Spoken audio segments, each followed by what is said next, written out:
Hey guys, this is Arvind. In this video, we'll be solving f of x is equal to x plus x squared in the range minus pi to plus pi, and we will be deducing this relation. Let x plus x squared is equal to a naught by 2 plus summation n is equal to 1 to infinity a n cos nx plus b n sin nx.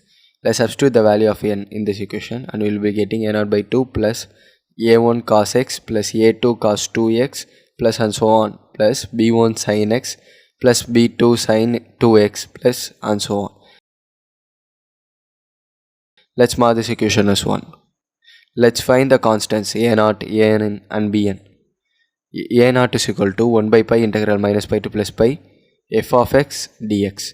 Now substituting the value of f of x, we will be getting 1 by pi integral minus pi to plus pi x plus x square into dx. We know that x power n is equal to x power n plus 1 divided by n plus 1. While we are integrating, this will become like this. While we are integrating x, we will be getting x squared by 2, and the same way x squared would become x cubed by 3. Now applying the limit, we will be getting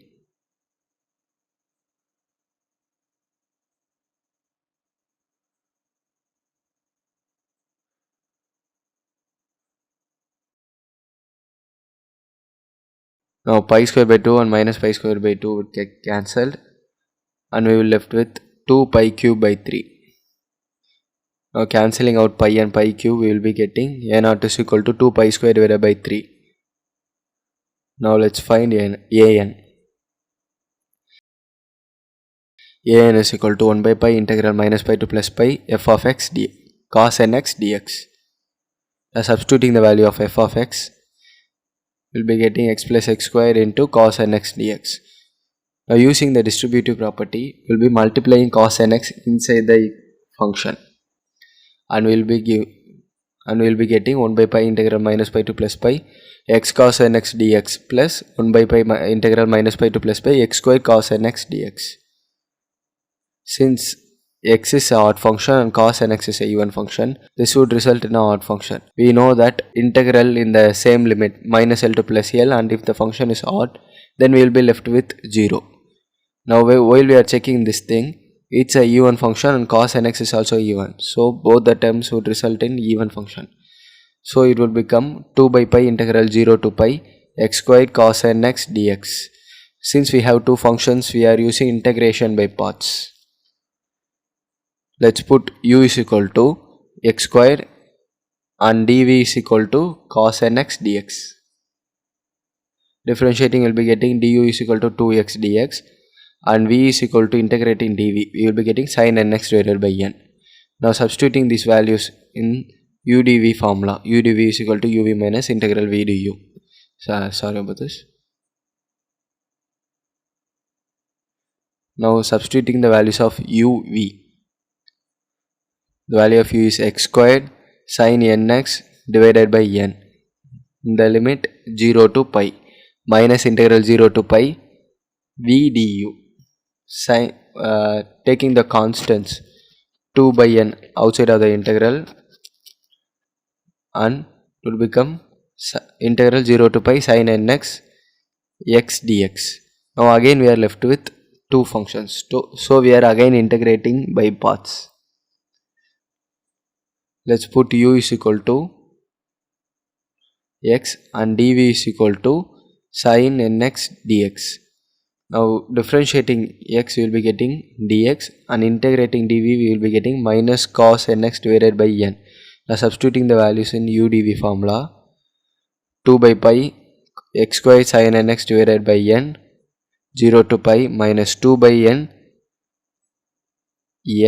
minus x cos nx divided by n minus integral 0 to pi minus cos nx divided by n into dx.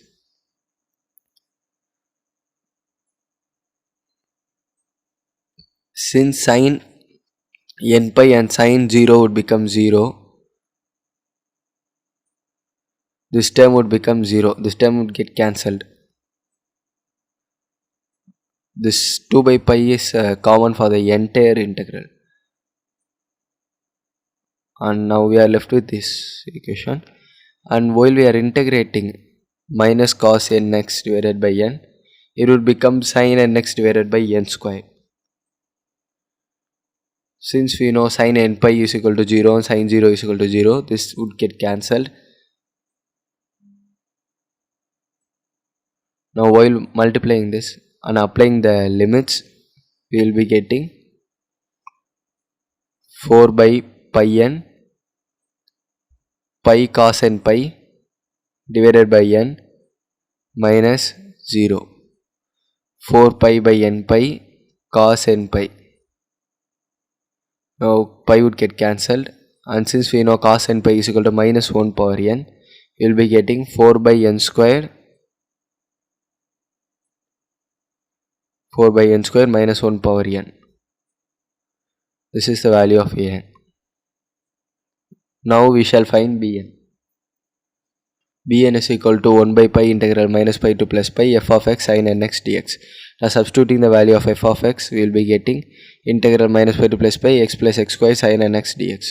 Now using the distributive property, we will be left with 1 by pi integral minus pi to plus pi x sin nx dx plus 1 by pi integral minus pi to plus pi x square sin nx dx. Since x squared is a even function and sin nx is an odd function, this would become odd function. And since x is a odd function and sin nx is a odd function, this would result in a even function. That's a mistake. It's not a even function, it's an odd function.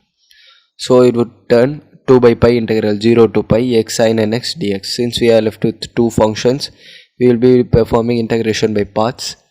So u is equal to x and dv is equal to sin nx dx. Differentiating u, you will be getting du is equal to dx and v is equal to minus cos nx divided by n. Now substituting these values in the u dv formula, we will be left with 2 by pi minus x cos nx divided by n in the limit of 0 to pi minus integral 0 to pi minus cos nx divided by n into dx. Now performing the integral, we will be getting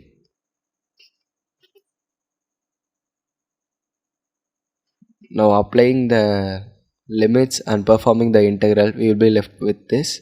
And since we knew sin nx is equal to since sin n pi is equal to 0 and sin 0 is equal to 0, this would get cancelled and bn is equal to minus 2 by n minus 1 power n. bn is equal to minus 2 by n minus 1 power n. Substituting the values of a naught, an and bn in equation 1,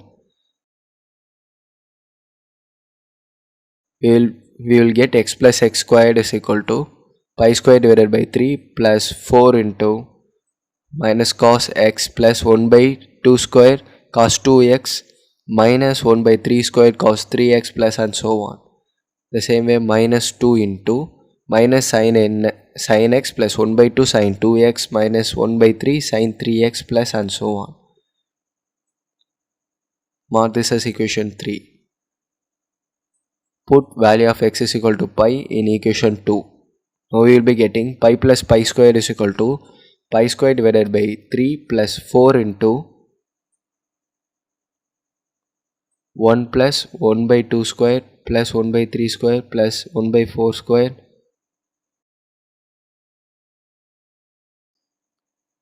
sin n pi would become 0 and cos n pi is equal to minus 1 power n. We will be getting these values. And in the same way, we are substituting minus pi in the place of x and we will be getting this equation.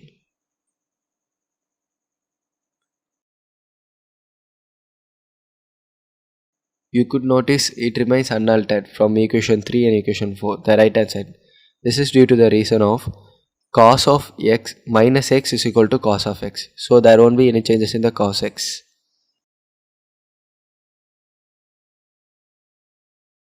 Mark this as equation 4. Now adding equation 3 and equation 4.